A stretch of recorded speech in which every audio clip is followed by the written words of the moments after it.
So, welcome to the Propwash Podcast, Albin Sharghi. Thanks, mate. Mr. Mojo himself. So, we've known each other quite a while. Yeah, since 2018, I think. Yeah, I would have said so. Yeah. WPC. Yeah. Yeah, that was cool. You and came over with Victor. With Victor, yeah. And did really well. I think you were up there for not knowing the water. Exactly. We had a few days of practicing. Year after that, though, we only had like half a day practicing. Yeah. And we didn't really make it that good. But first year was really all right. We were happy. Yeah. Are you going to go back? You're not so much into your competitions now, are you? I feel that I'm working so much. I have so many different fishing disciplines that I want to do. You know, I'm into coarse fishing, specimen angling, perch, pike, some trout. You know, salmon in the winter.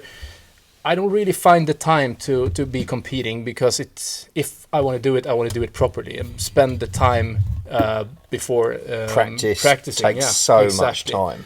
And the family back at home and a house to take care of and a job that takes a shitload of time. Yeah. So I said to myself, I'm going to pause that for a few years and see where this goes. And maybe I can find the time for it later on. But I actually talked to Sebastian at Rhineland, who is the organizer now, I guess. Yeah. Yeah, he's the tournament director. Yeah. And he would be really happy having me and booking a flight, and I could fish from his ranger, he said. Nice. Yeah. Nice. So that's that would be cool to do. That's kind of simple, not going there for a few days, grabbing a flight, just do it for fun. That's sort of more my style now. Yeah. So we'll see. Cool. Yeah. So, right, let's rewind, try and keep to the sort of roughly the same format with all of the podcasts. So we're gonna be going back a long way here, my friend. So what got you into fishing and what was your first fish? I want you to paint the picture, the lake, the tackle, who you were with, the whole thing. So go for it. Like the first early memories I have of fishing is with my grandfather and family back at his brother's cabin by a lake, which I can't remember the name of. It's been many years since I've been there. Fishing for perch. Okay. And we were wading out on rocks by the cabin. So how old were you at this point? I was probably about, I would say, 7 or 8. Okay. Yeah. Something like that. I've been fishing before that with him. Yeah. But it's not like I have a lot of memories of it. But wading out to the rocks, fishing with a spinning reel and rod. With monofilament as a line and casting a small soft bait for perch and catching. So lure fishing, straight into lure fishing, no bait fishing, no floats. You were straight out the box into lure fishing. Yeah, I think so. Might have been sitting with a float when I was younger, but I can't really remember that. It's not a vivid memory. And then just at that time, or just a year or that after, my grandfather is a really good fisherman, really keen. Fly fisherman, sorry, and he's actually building split cane rods. Okay. Up until a few years ago, he had a stroke, and now he's a little bit slower, and his eyesight isn't what it used to be. But he's been building a lot of fly rods, so he got me into fly fishing. But then I was staying at their house a lot when I was younger because my mother was working a lot. My father wasn't really that present at the moment, and. Their house was just not by the river, but I could take the bicycle and just go down to the river. Okay. And fly fishing was a little bit tough down there, so we did a lot of lure fishing. Yeah. And I fished, in the summers from that age up until I started, what's that, middle school, I think. Okay. How old are you then? Yeah. Like so 12, 13. Yeah. Getting into... Yeah. That's maybe, I don't know if that's called high school. No, that's older. Never mind. I was about 12 or 13. Yeah. And that's when I really picked up fishing. And I can't really remember why, but I just got so into it. I fished all the time I could find. Yeah. I was fishing. And during that time, I got friends with a guy from my hometown that we've been staying in touch for all these years. And we went down to the river, by the school, and we fished. And when we were doing that, what's that called when you're you're younger, you're in church and you learn, you get like Sunday school. Yeah, like a Sunday school, but it's not that serious. He was into that, and I followed him to that.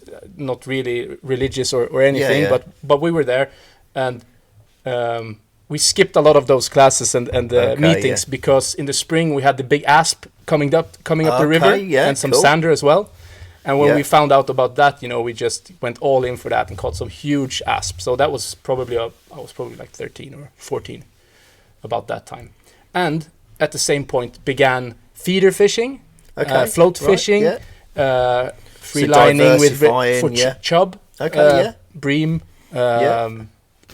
tench, and the river is by my whole hometown. It's just full of that kind of coarse fish. Yeah, but the zander there as well. Yeah, zander there as well. And perch, the asp pike, and the asp coming in the spring. In the spring, yeah. Okay. Didn't really have a boat at that time. My grandfather and my father, they didn't have any boats.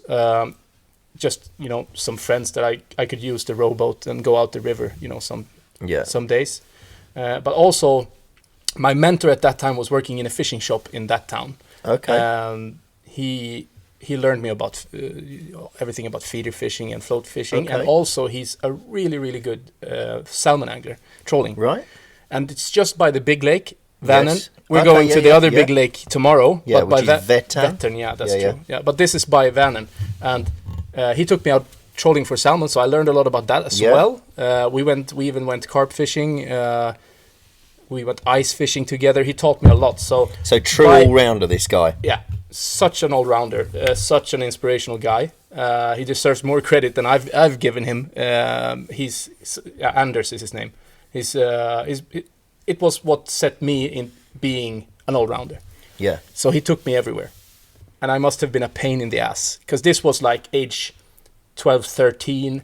And up until I started the high school, I went to the sport fishing academy. We have that in I've heard about Sweden. that. Yeah, so I started a 3-year high school. It's called a gymnasium. Is that the same as high school? I'm not sure. No. Age 15 to 18. Yeah, okay, Yeah. right, yeah. Yeah. So that's So like, yeah. 15 through to 18. So you're going sort of slightly outside of what would have been called our secondary school. Okay. So that's sort of after that. So they probably call that like A levels. Okay. Is what it's more referred to in the UK. So we call it a gymnasium or high school. Yeah. So going into that, met a lot of guys. We were a class of 25 guys. Yep. All into fishing. Different kinds of fishing methods. Yeah. All around Sweden, from the north to the south, and even a Danish guy. I lived with him, so we were living in a communion accommodation, halls of residence, so on site. So you could go to your classes, go back and study, and live together, and go fish in the weekends. Yeah. And most of us didn't have driver's licenses until last year, so the teachers, they had they worked in the weekends, some of them as hosts, and we could book the transportation to the lakes with them in the weekends. Really cool. So we could come out, go out to fish whatever, and that's what I learned even more about coarse fishing. Yeah, and carp fishing, and fly fishing a lot more, trolling. Yeah, and getting more and more into pike. Slow trolling for pike. We did a lot of ice fishing for pike. Yeah. So that really, took it to an even greater level. And even going back to before I turned in the application for that school, I was like, there's no way I'm going to do anything else than go to that school. Yeah. I want to do fishing. I want to work with fishing. That's what I want to do. It's a nice thing that you've got that chance here, and people do it. I think there's a little bit of that sports academy in Holland as well. Yeah. From what I understand, there's a few people that get to go to that. I've fished with a couple of guys that have come through that program, and then they've done bits for Shimano and people. So yeah, it's a similar sort of thing. So now you've got to the sports academy. You're quite an accomplished all-round angler.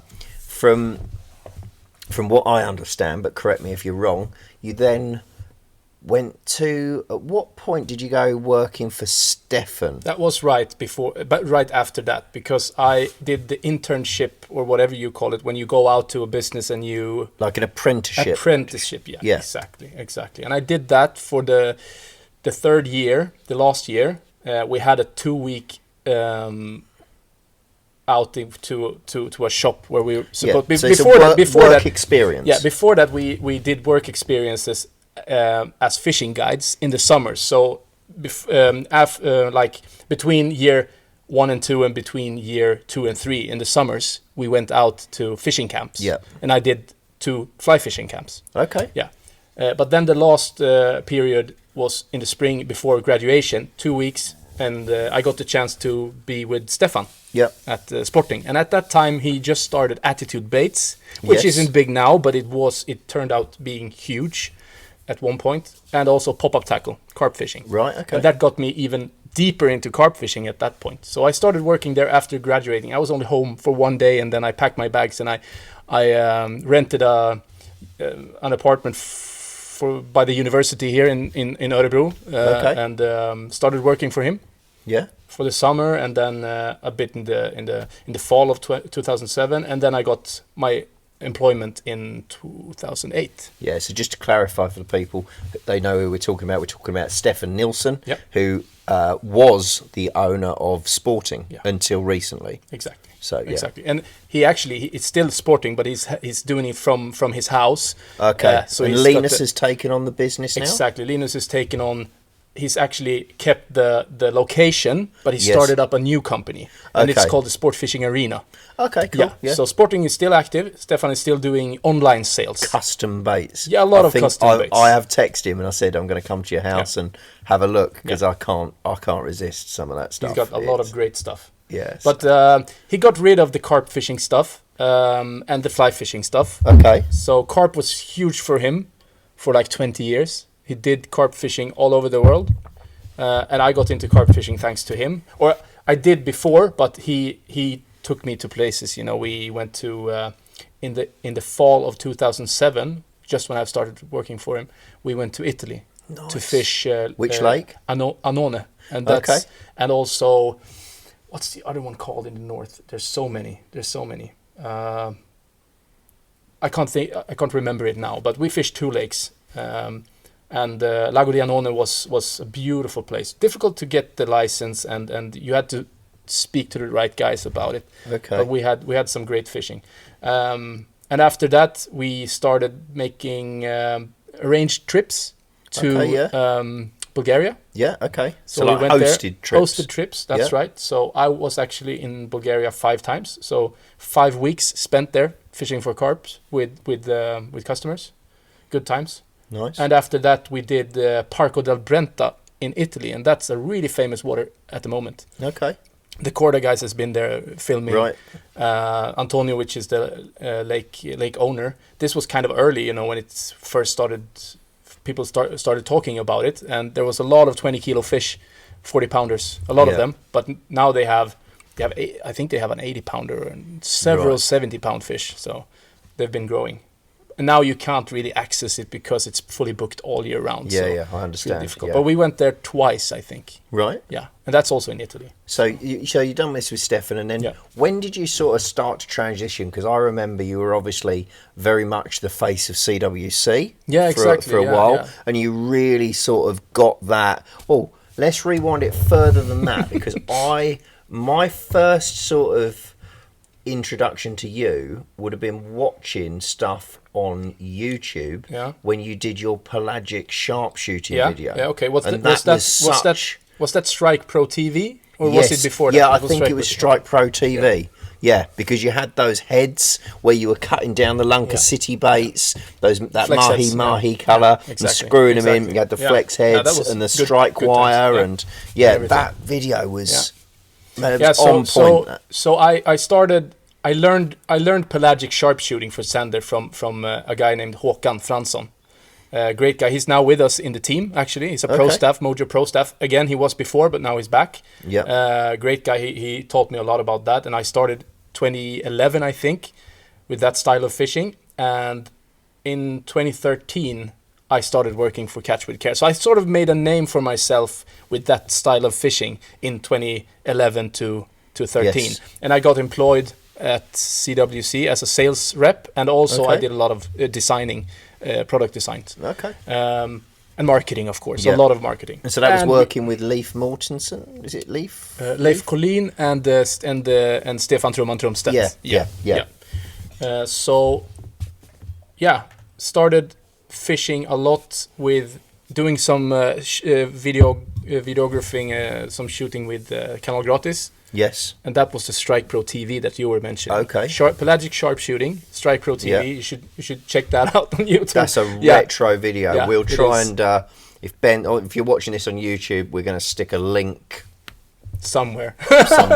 Yeah, we did. So that you can click that, or in the there's description below. If you're watching this on YouTube, scroll down. We'll put a link in the description below so that you can find that and because that is an iconic video. It is. There's actually like three of them, but the first one was like setting the bar.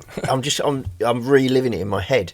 You caught the same pike like twice. Yeah, that's that actually one with the wonky back. Yeah, exactly. And that video is actually the third one. So in the series. In the series. So there's some before that, but that one is the third or the fourth one we did. And I thought same pike 3 times in one day, 3 different locations.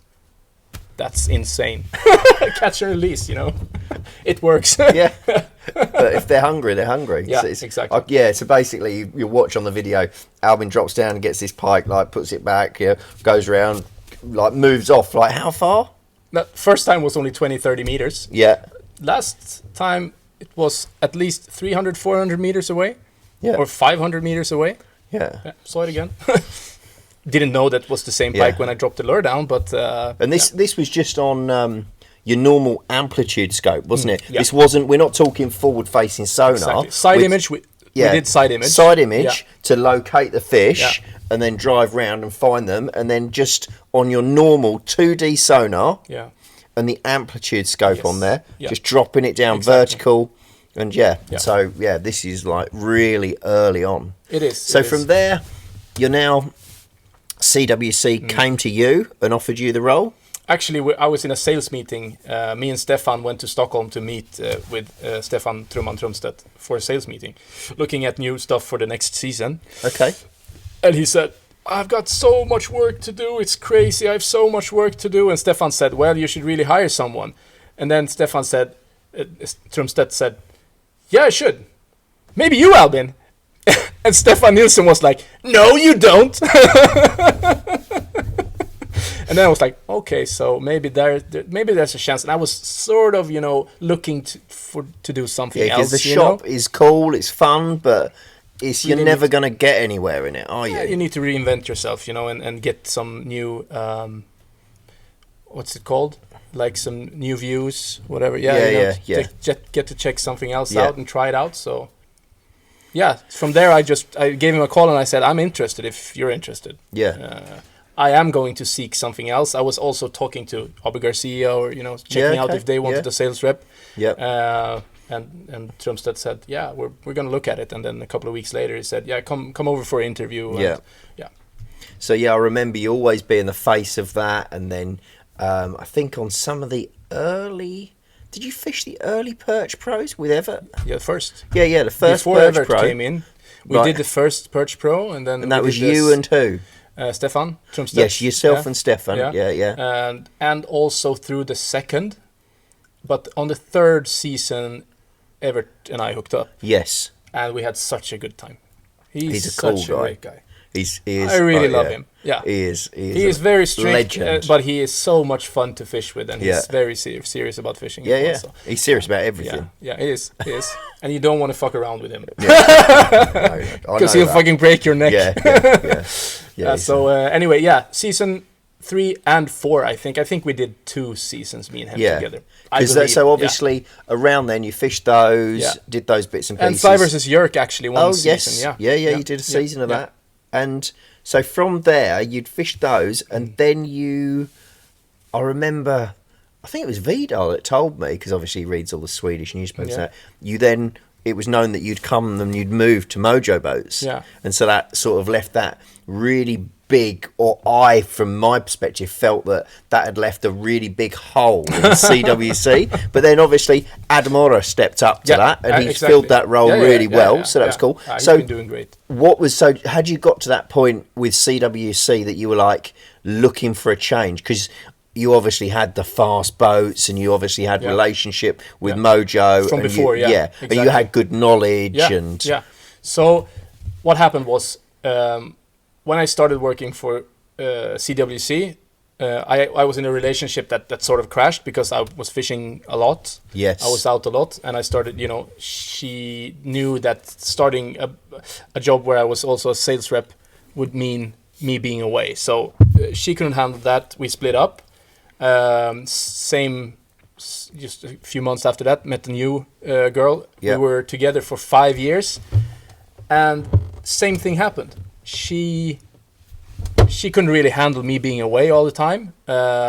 She knew that what I was doing was for my career, and I really loved it. So she didn't want to change me. So she said, "I can't handle it. We need to split up." So because I think people that are you're at this point you're repping. You're a rep for. And what was your area that you're covering? Mid Sweden, I would say. Mid Sweden. But marketing wise, I was everywhere from south to north. So just to put a context on it, we came into Gothenburg today, and we've driven up to Mojo Boats.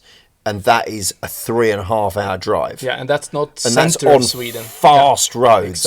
Exactly. So you can't, like in the UK, people would be given repping jobs, and they'd have like the southeast, so they'd have a tiny little section, so they can return home at night. But you would have been away in hotels. Yeah, exactly. And like, what sort of duration would you be away for? No, I could be away for a week. Yeah. And I was always the one that wanted to go home. Yeah. I'm not really enjoying staying at hotels. No. So I was always wanting to go home, and I spent a lot of time in the car in the nights driving home just to get home. Yeah. And obviously, Truman and the big boss at CWC didn't really like that, because that was spending a lot of time. They thought I should be out there for 4 weeks at a time, being more efficient. Started growing tired of it, and also being the front face marketing wise on social media, and being in the shops at weekends, expos, doing interviews, taking people out in the boat. It's so much time on the road, and everyone wants a piece, and it's really hard to make everyone satisfied. If I book a shop, an event in a shop, and there's another event at another shop, and they get pissed off because last year I didn't attend to their event, and so I was kind of torn a little bit. Yeah. And I didn't think it was worth it, and so that relationship that I was in also ended, and I was like, I need to stop. This is a bad cycle. I need to stop this. I need to do something else to get clear of that. I wouldn't stop fishing, of course, but I needed something where I could, land on my feet and be, a little bit more structured, and if I would meet a girl again, I didn't want to fuck it up. Yeah. Like being away for such long periods. So I said to myself, maybe I should start like repping the brands that I'm sponsored by even better. Writing articles, being a consultant, seeing if I could get paid for that. Looking into the YouTube stuff, that was, it was early in 2016. And it's been growing like hell since then. Yeah. So never really got to that point where I started doing that. If I would at that time, it could have been really great. Yeah. But I didn't have the knowledge. Early, yeah, exactly. Yeah. But I don't have the editing skills. I never learned, because I always had people with me that were behind the camera and editing for me. Yeah. Or for the company that I work for. So I never got in touch with that. So. But then Mojo Boats, I knew them from before. Actually, also going back, when that relationship ended, I was in Örebro, always in Örebro at that time. But I moved here to Pålsboda, which is 20 minutes south of Örebro. Yeah. So moved here, working for CWC still, but then spent a lot of time here with the guys at Mojo Boats. Okay. More and more, fishing with these guys, hanging around, having my boat in their shop. Yeah. Even though I was with Catch with Care, and they offered me a full-time job. And that wasn't just a role. That was it a partner role, or?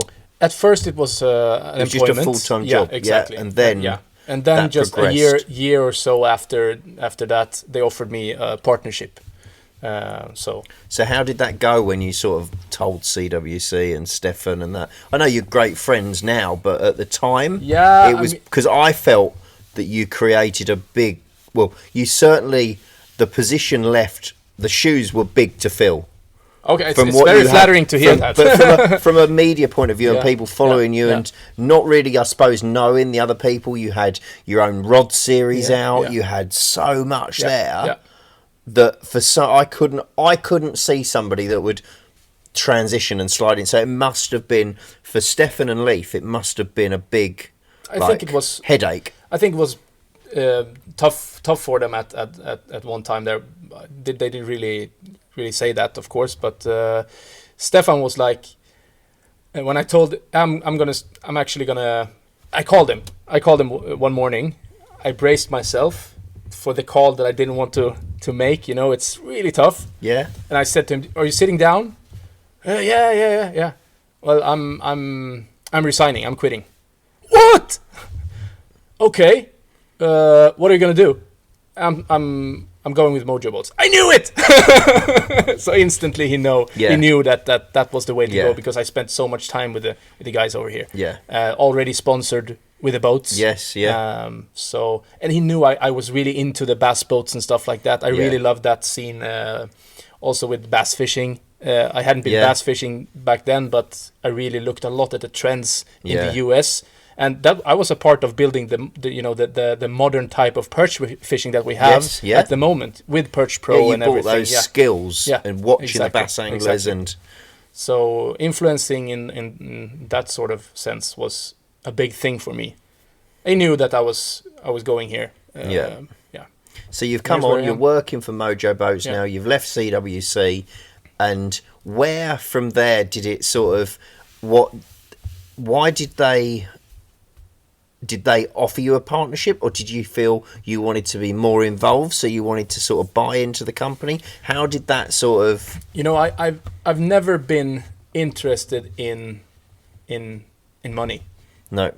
It's never been money for me. It's always been passion. And it still is, you know. I want to make a living out of it. I want to be able to someday, retire and have a good time, and then not checking the bank account every week.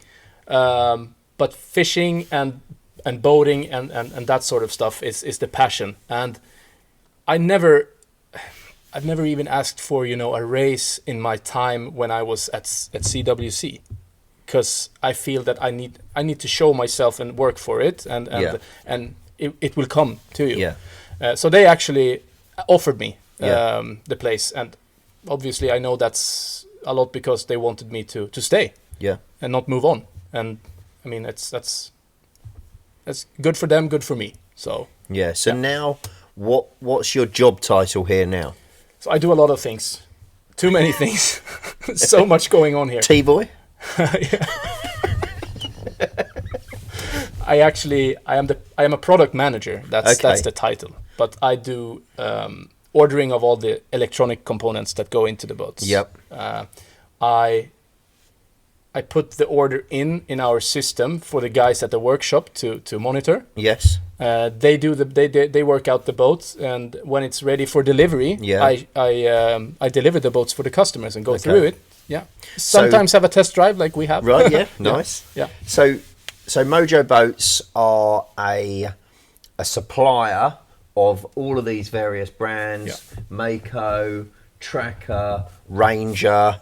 Nitro, all of those, and that comes through the White River Marine Group. Is that correct? That's correct. So that's Kim, and that's Bass Pro, Cabela's. That's Bass Pro Shops, and Bass Pro Shops is the owner of White River Marine Group.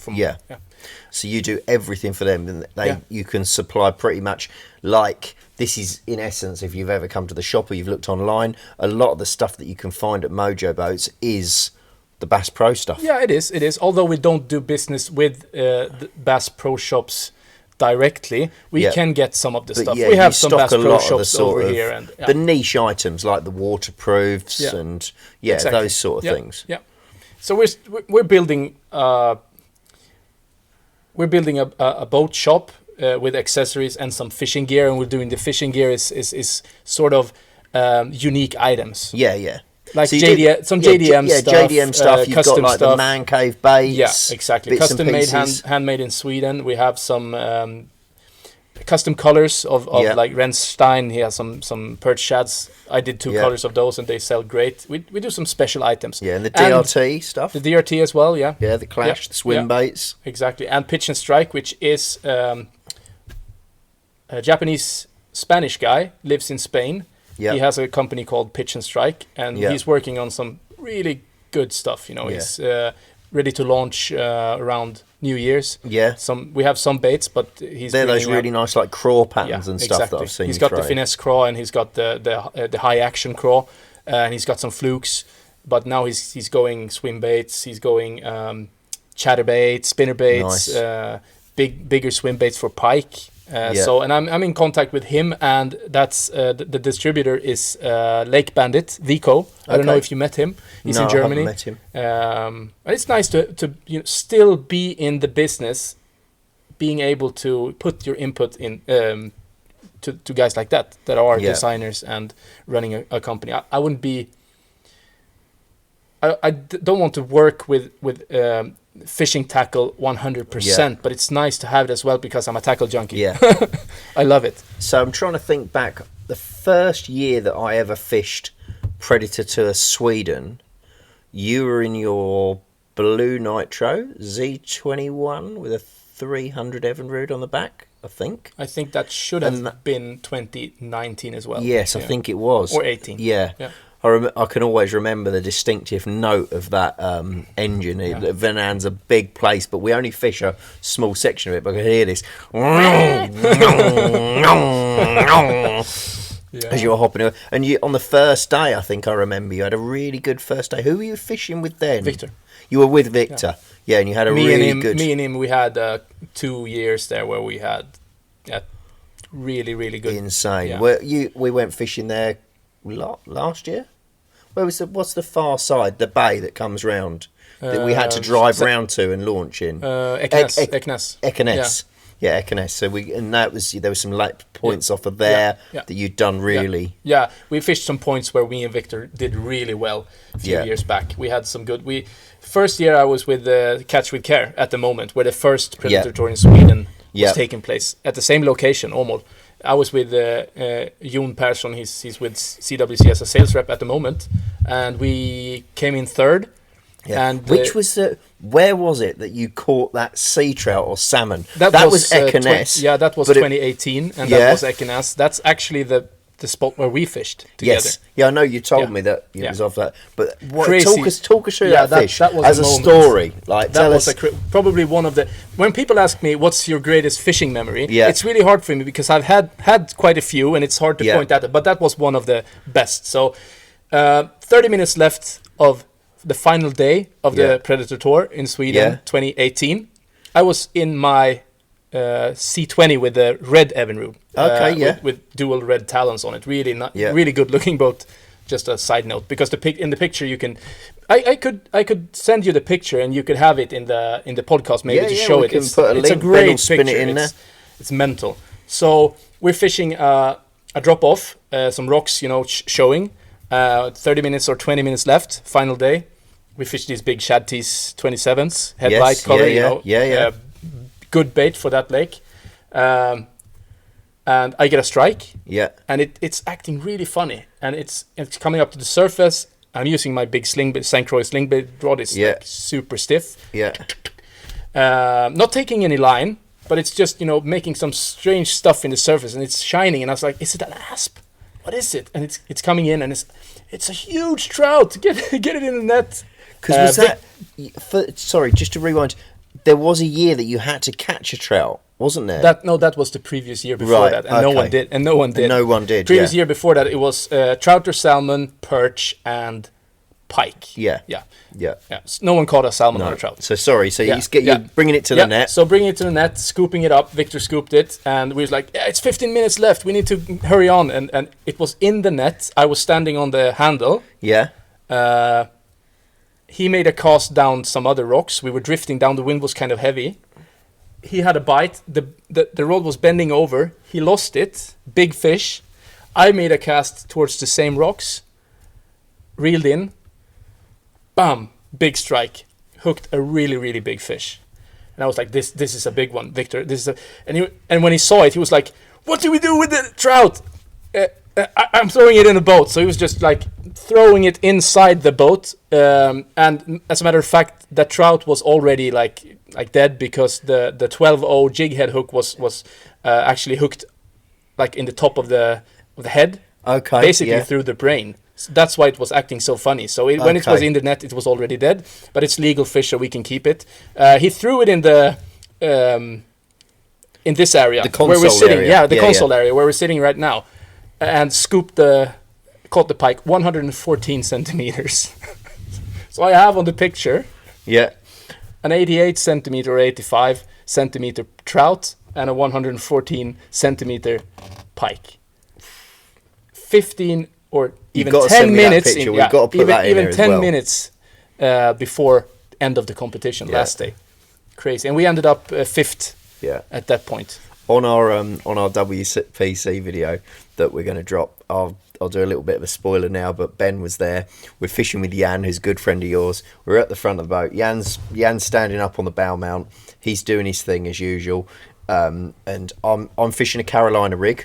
I know that we've seen some fish on the active target, and I'm just sort of dragging it back anyway. Sort of casually, we're right at the end, really close to the end. And Jan looks at the watch and he goes, yeah, we got 5 minutes. He goes, if you hook anything now, you're not going to get it in anyway. Like on a really light Carolina setup, it's taking line.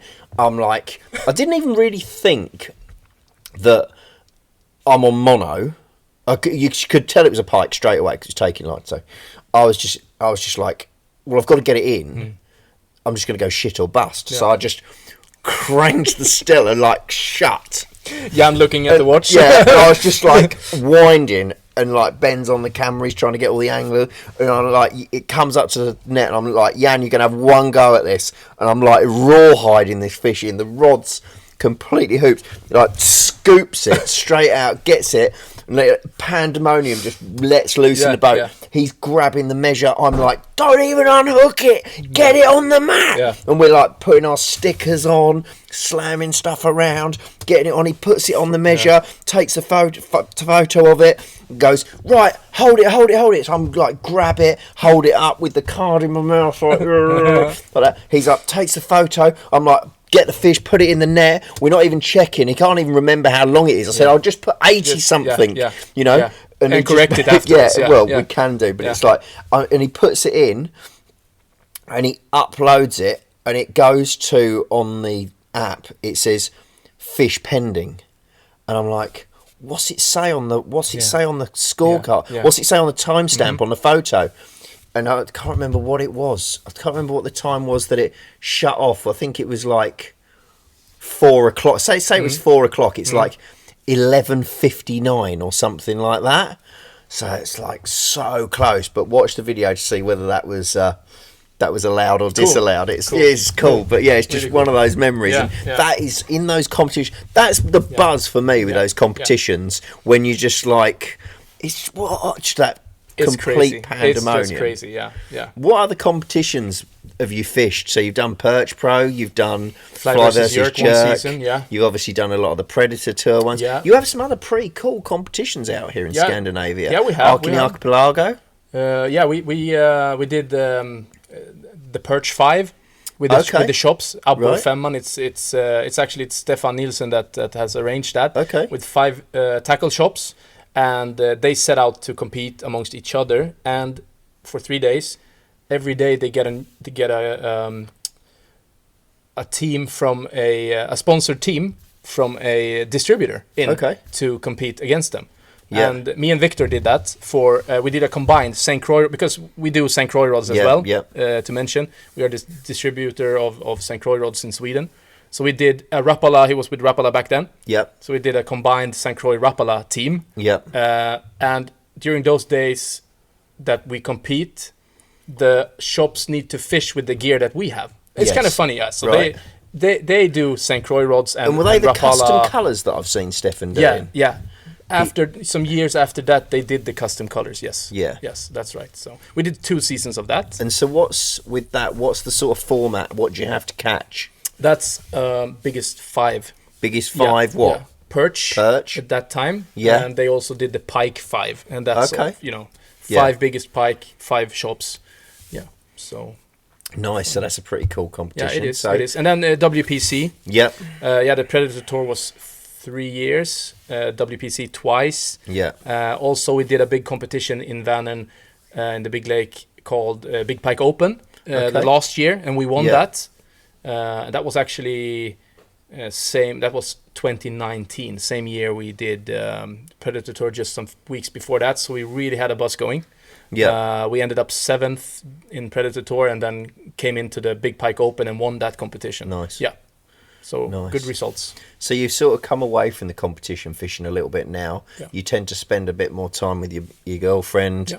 You got the roof tent. You're getting a bit more into your carping. You're telling me. Yeah. More into carp now. You were quite into your crucian fishing from memory as well. You've done some pretty cool crucian carp. Yeah. We did a lot of that. We have a syndicate lake in this region where I fished a lot for those big ones, 45 centimeter fish that are closely a 2 kilo fish, so way over 4 pounds. So nice fish. Nice. Yeah.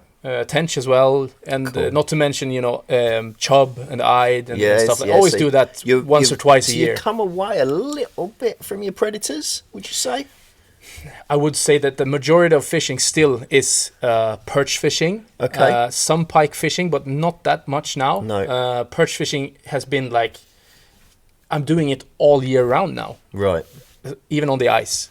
Okay, yeah. So we're doing 2D sonars and snap jigs. Yeah, with your Ronald McDonald death boots. Yeah, with my super cool boots. You love them. Mate, I know you boots, love them. Mate. Every time I post a picture with those boots, Matt's like, Ronald McDonald. Benny's gonna put a picture at this point of Albin in his boots. Fubuki boots. Really good. Check them out. Not sponsored. Anyway, so we do some pike angling in the winter with live baits. Me and my girlfriend, she loves that. Sitting in a shelter. We have the carp shelters. Making nice. some food. Stationary roads out with the flags. With the flags. Yeah. Really cool. And the perch fishing. But the biggest thing for me at the moment is perch fishing, freshwater, catching a 2 kilo fish. That's the goal. Like, we're on it. We're really on it. We're doing some lakes at the moment where we found out what exactly they're doing. You're not going to cheat and come to Holland. I'm not. I already caught my big fish in Holland. And I already caught some really big fish in Sweden on the coast. I think I have 3 fish over 2 kilos on the coastline. Nice. But I'm sort of a little bit done with that. I'm going to go this fall and do some jerkbait fishing and finesse fishing in the shallow water, in the brackish water. It's really cool. I love the environment, but the fishing is tougher now, and there's a lot of boats. It's very popular and very pressured. Very pressured. But still, you can catch some really big fish. It's more of Holland in that sense, where you see boats all day long. So we like to go to lakes where we need to find where the fish are. We need to start from scratch. Yeah. So now we're really on them. So this fall will be very interesting to see if we can catch a 2 kilo plus lake fish. And you quite like the whole concept of going on the adventure and cooking outside and living in the roof tent. Yeah, having a good time. Yeah. Really important. I see you do a lot of that when, not even hunting, but you're out there just cooking. Yeah, just cooking sausages in the woods. Yeah, exactly. I would love to have more time doing that, but I want to spend a lot of time on the water. Yeah. And when running about in your bass boat, of course you can stop and have a shore lunch. Yeah. That's great. But we're so focused on finding fish. Yeah. That's what we want to do. So when we went carp fishing this summer, actually my girlfriend, she hasn't been that interested. She's been doing crucian carp and chub and all of that.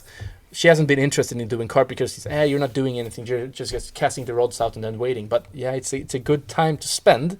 And she said to me, maybe we should go carp fishing. And I was like, yep, pack the stuff, we're going. And I saw she had a really good fish recently. It was, she had a nice fish. It was a nice fish. Try and stick that picture up, Ben. That'll be worth, if you can send that to us. 13, 14 pounder or something like that. Yeah, but it was just good, and she just looked so pleased with it. Yeah, she was so happy. Yeah. So the fish came in the dark in the middle of the night. Yeah. But we put the fish in a sack, in Yeah. a carp sack, Yeah. and took the pictures the morning after. She was so happy. And I got to the point where I just felt when we laid out, I talked to you about this before, earlier today. When I put the rods out, Yeah. when you're done with the tactics and all of that, Yeah. tying the rigs, putting the bait out, Yeah. because you really need to be on your toes when Yeah. it comes to carp fishing. Yeah. But once the rods are out, Yeah. it's waiting time. It Yeah. is. I don't touch the rods for No. at least 12 hours, Yeah. 18 hours, Yeah. and it's waiting time. And then I could just relax, sit down, not being behind the steering wheel looking at the sonar. Yeah. I Being get in a that. You seat can under a actually- shelter, cooking some food, and relaxing. spending time in nature. Exactly. And it was such a good time, and I really felt that that's the way I want to do it, to, break off take off the stress being out fishing. Yeah.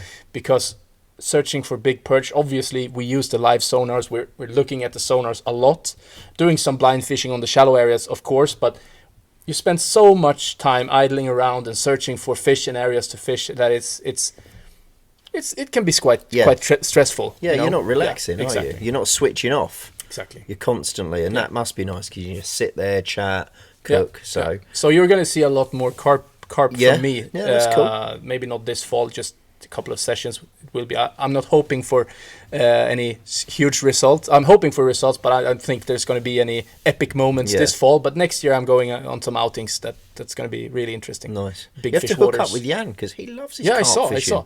I would actually love to go down to Holland with my bass boat, sleep on the front deck, Yeah. power poles down Yeah. in the back, having a rod pod Yeah. in the back, Yeah. fish for carp for a few nights. Yeah. That would be awesome. That's a dream. That's a dream. You just hit Jan Yeah. up. I'm sure he'll sort you on some waters. There They've are got quite some carp amazing down there. Yeah. waters. We saw some carp down there. Yeah. Yeah, There's some. by the Hellevoetsluis. Yeah. There's some big Yeah. fish in that weed. Like I've seen 20 kilo some fish. monsters. Yeah. Cool. Yeah, proper get the saddle. So, Yeah. so what's now going forwards? What does the future hold for you at Mojo Boats, and what does the future hold for you with your fishing? So we're sort of in inflation is high. Yes. Especially in Sweden. I just saw the price of diesel. Yeah. I've diesel got a is- quarter of a tank, and I'm Yeah. dreading having to fill it up. Yeah, it is very expensive to live in Sweden at the moment. Interest rates has skyrocketed, so selling these big, nice dream boats isn't that easy in Sweden. We have a lot of customers coming in from outside. We're selling a lot of used bass boats Yes, yeah. to the rest of Europe. That's really, really nice. But the business here is smaller boats at the Yeah. moment. Used boats, smaller boats. And So like your tracker John boat. the John boats are huge. We sell a lot of John boats. Yeah, and 'cause we've you've got our got own your brand. own. Yeah, you've we've got got the your Mojo Johns. Yeah. Smaller ones, like Yeah, and you 12, did- what was 13, the- 14s. What was the program you did where you were fishing out the John boats against each other? Yeah, so we did what we call Mojo Challenge. Yes, yeah. So we did that out of two identical 14-foot John boats. And that was you and Nicholas Bauer. Yeah, me versus Nicholas Bauer, a guy named Robin versus Martin at a Daiwa guy. Yeah. Robin is with us with St. Croix Okay, rods, yeah. so they were on a face-off, and then the winners from those days From the got two to- heats, you yeah, got a got together in a finalist, yeah. final. So we spent Yeah. 3 days filming. Nice. Really good times, and the boats were downsized, to the bare minimum. Yep, No GPS, only a 2D sonar. yep, Not even a spot lock function on the motor. yep, yep. So- just back to basics and using And a your traditional skill anchor. as an angler. Exactly. And we were fishing shallow, so it's quite easy to read the waters, but you really need to know how to read the waters. And what was the species you were having Pike. to catch? Just pike. Yeah, just pike. And what, the 7 longest, wasn't it? 10 actually. 10 Yeah, longest. 10 yeah, longest. I remember. Really I watched. fun. I did watch. I watched. I think the first Yeah. episode for Yeah. sure. It's in Swedish, so it might Yeah. be a little bit hard, Yeah. but it's Hurdy-gurdy. the videography is the hurdy-gurdy, Yeah. the moomin.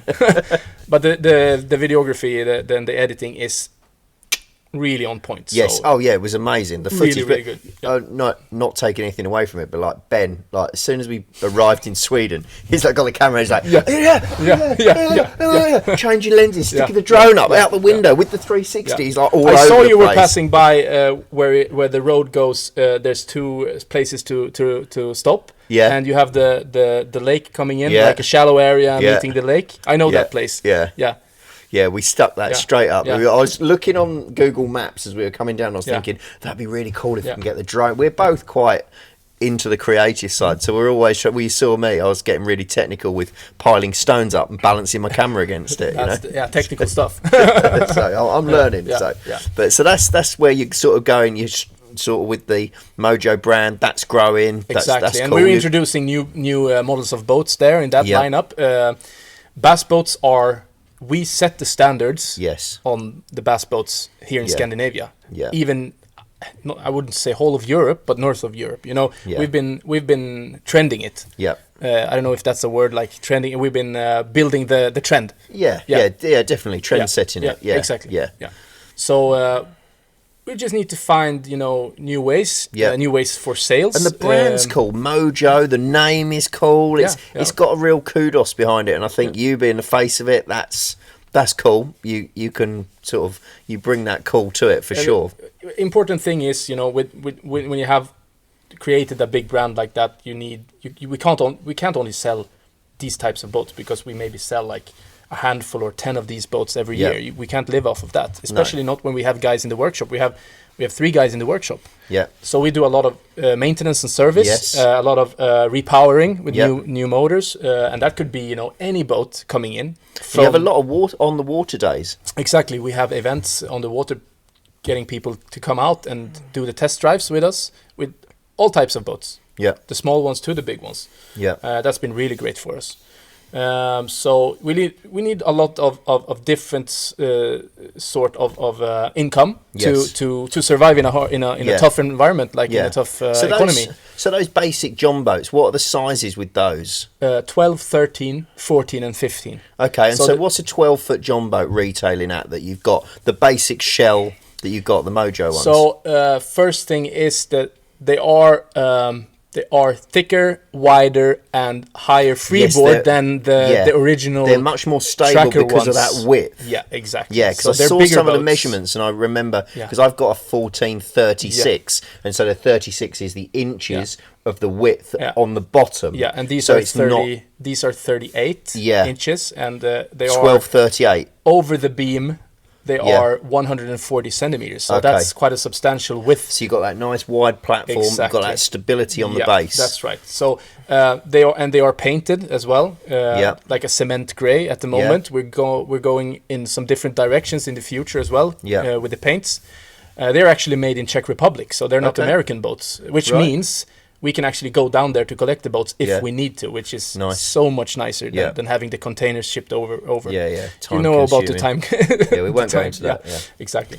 So a 12-footer is priced probably in euros. It is 3,000-ish with tax. About that. So it's not the cheapest boat, but it's within people's reach. Exactly. And the good thing about those is, you don't have to just use it as a fishing boat. We were talking about this the other day to some of the lads. That fishing boat can be a whole family investment. So it can be, you have midsummer here, obviously, which is a big sort of celebration, thing. Everybody has the time off. You go to your houses on the islands or up in the lakes. Everybody's got that summer house, haven't they? Exactly. You can use it as work boats. You can use it like putting the cray pots, fishing for crayfish with those boats. I think it's a good introduction for young anglers as well to get out there, and it's within the reach of everybody. And also it's a good complement for the ones that really already have the big boats. That wants to go on the small waters. But I've done that. I built my John boat. Looks great. I've got a big boat, but the John boat, it allows me to access those waters that I don't want to take something that's got a massive engine on. And the thing with boats is you always need to compromise. You can't have the perfect boat for everything. So the way you go with a 20-footer for the competitions and the big waters, you can't go in the small ponds. So that's why a John boat like that is spot on to have as an extra. No, that's cool. So and so for yourself, what's the plans with the fishing? Going to carry on with the carp? Obviously, you've said you're going to do that. So have you got any bucket list fish that you really want to do? For me, I've always been Dorado. Golden Dorado is a big thing for me. Probably on the fly, maybe on the lures, but that for me is about. Have you got that sort of bucket list dreams? I mean, that are within reach. I would say, like within reach from a time and economic perspective. At the moment. It would be the 2 kilo plus perch from a freshwater fish. Yep. And for freshwater versus brackish water here in Sweden is a big thing because the brackish water fish on the east coast, they grow big. Yeah. But it's sort of like perch fishing on drugs. Yeah, I get that. Yeah. I think we've got a similar thing in the UK Yeah. with if you catch like a perch from a river, Yeah. that is worth so much more than from a gravel from pit. a still water. Exactly. Yeah, river fit. So I understand where you're coming from. Same thing here with the brackish water compared to the lakes. So so freshwater 2 kilo is on the bucket you have list. people going out week after week after week in the brackish water and catch 4 pound fish, like 1.8 kilo to 2 kilo fish, not every week, but consistently, and it is not the same thing as fishing for the freshwater, the lake fish, because it's so much harder and they don't grow as big, but they grow big, and that's the bucket list fish. Okay, so 50 plus 2 kilo plus fish from a lake. Also, pike fishing, I think I've done what I can with the time that I can put into it. So that's the thing with fishing. You can't go around hoping or set your mind on catching a 15 kilo pike, a 130 centimeter or whatever it is, unless you put the time into it, because you can catch one as a bonus, or you can catch one if you're really lucky, but you won't do it again if you're not really investing the time in it. And I don't feel I have that much time to focus on pike fishing. I actually caught my PB last year, so personal best pike 122, 14.3 kilos. I saw the pictures of that. That was a shallow water, stunning fish. Busterjerk, red and black, best color. Check it out for spring fishing. Fluor red and black. Epic fish. Just, actually, we're going to check the rigs out tomorrow. I'm using the release rigs. Yes, Full fluorocarbon mainline. Yeah. So a little bit swim bait. Yeah, we'll do a different YouTube thing on that, because I tried to film it before, but that was... Because I really want to go technical when I'm going into stuff, and I think that's been working out really good, and it's easy to unhook the fish with the smaller hooks, and it saves and that's why you need the fluoro. The fluoro for that direct contact to set the hooks. Exactly. I could go moderate action soft rod, but then I can't cast with the big lures. So I need to go stiff rod, flexible line, small hooks.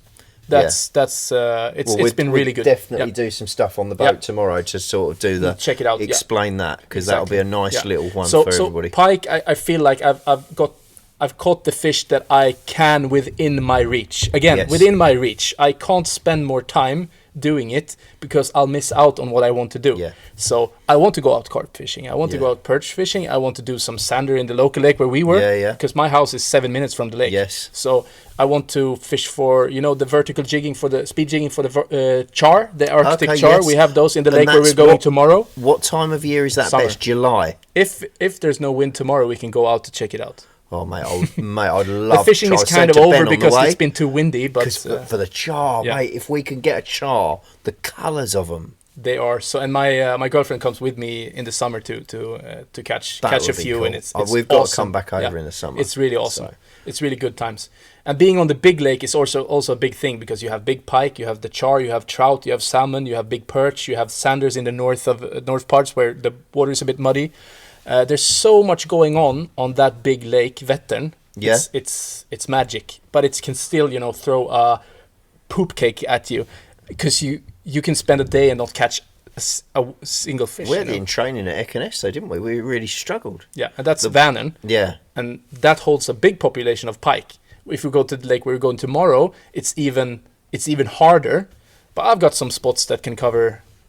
In the summer where there's fish, so I hope I can deliver. Well, when I was out at WPC, I had one of the good old mojo caps with me, same as you're rocking now. Exactly. But a little bit of a twist on it. I got Chris Saldane's autograph on it. That's to do awesome. It. So I'm thinking that as part of this mojo-based podcast, we're going to give this away. Yeah. So I'm thinking, I don't know about what you think, but I'm thinking you got to like the video, you got to have subscribed to it, And what are the Mojo channels at the moment? I know you haven't put loads up on there, but like the Mojo Boats page. Exactly. Like, subscribe to the Mojo Boats YouTube channel. Yep. Because they're already on the YouTube channel looking at this, right? Yeah, they'll be on my YouTube channel looking at this. So subscribe to my YouTube channel. Subscribe to the Mojo Boats channel. Yeah. And like this video. Yeah. And what should we say? There's got to be another twist to it. Somebody's got to do something different. So I think comment-wise, what do you want comment-wise in there? What do we want? Oh, that's a tough one. That's a tough one. Your funniest fishing story. Funniest fishing story in the comments? Yeah, maybe. Trying to think. I know. We're going to go down the route of the kindest thing you've done when out fishing. So some sort of thing about how you helped somebody out, whether it was you binned off your day's fishing because somebody had a flat tyre or, the best thing that you did to help somebody out. Because it's all about... helping other anglers out, whether that was stopping and teaching a young lad to fish, like your granddad, like that guy that you said took you out and put all of his time. Whoever puts the one that, and it's going to be Ben picking it, so don't blame me, don't blame Albin. We all blame Ben. That's his job.